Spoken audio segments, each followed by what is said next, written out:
You're probably tired of hearing about tariffs as they have been dominating headlines recently. But if you're sourcing overseas, this isn't something that you can just tune out. You need to start planning how these tariffs will actually affect your landed costs. While these tariffs are a major driver of your new landed costs, there are other factors that also impact your final price. One of these being exchange rates. These currency shifts often get overlooked, but they end up playing a role in how much you pay for your products. In this video, we're going to break down how tariffs, pricing, and currency exchange rates are all connected, and what this means for your production costs, your supply chain strategy, and your bottom line. And I appreciate you guys tuning in. My name is Jared Hall with ePower Corp. We are a contract manufacturer with production facilities in China and Thailand, helping companies to build reliable, cost-effective supply chains. Real quick, tariffs are taxes placed on imported goods. So if your product is made in China and there is a 25% tariff, then you'll pay 25% more than the value stated on the commercial invoice. If your supplier quotes you an X work or FOB, then those costs are not directly affected by the tariff. The price you pay your supplier will more or less stay the same. You will just pay 25% more, or whatever the tariff is, more to the US government or to the importing country's government. So while these tariffs don't necessarily affect the price with the supplier, they do affect your total landed cost. And as history shows, tariffs can really come out of nowhere and hurt your business if you don't have a plan. If you're looking for a plan, then just feel free to reach out to us and we'd be happy to talk.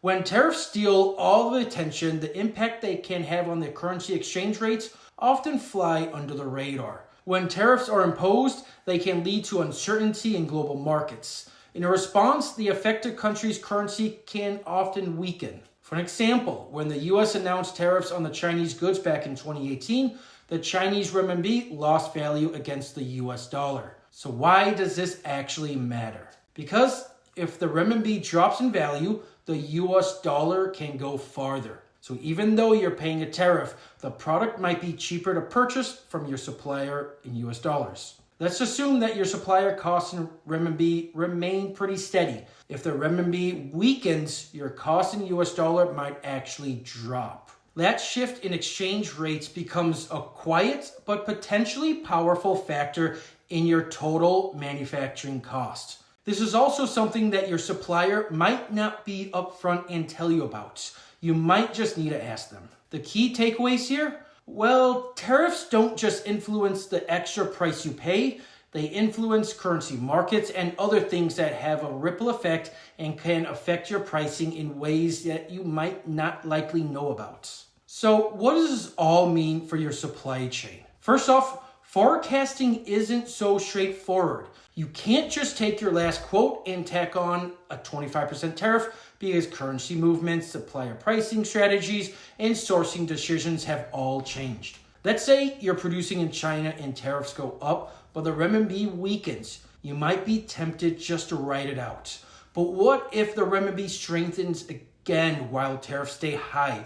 Suddenly your costs jump again and you're scrambling to adjust. Now, with the China plus one strategy, you can introduce another country for final assembly, such as Thailand, to help minimize the risk of tariffs. By doing this, you need to calculate import tariffs into the new country, such as from China to Thailand, freight and other costs as well. Ultimately, the companies that succeed are the ones that don't just react to tariffs, they plan for them. They understand how exchange rates shift the equation, and they build a supply chain that minimizes risk during volatility. Tariffs might be the headline, but they're only part of a story.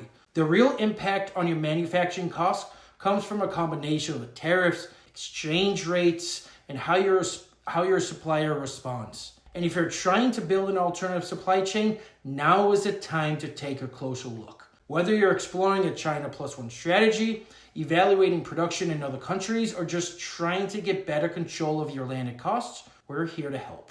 Reach out to us if you're planning your next move. We'll be here to break down the numbers, compare options, and build a supply chain strategy that makes sense for your business. Thank you everyone for watching.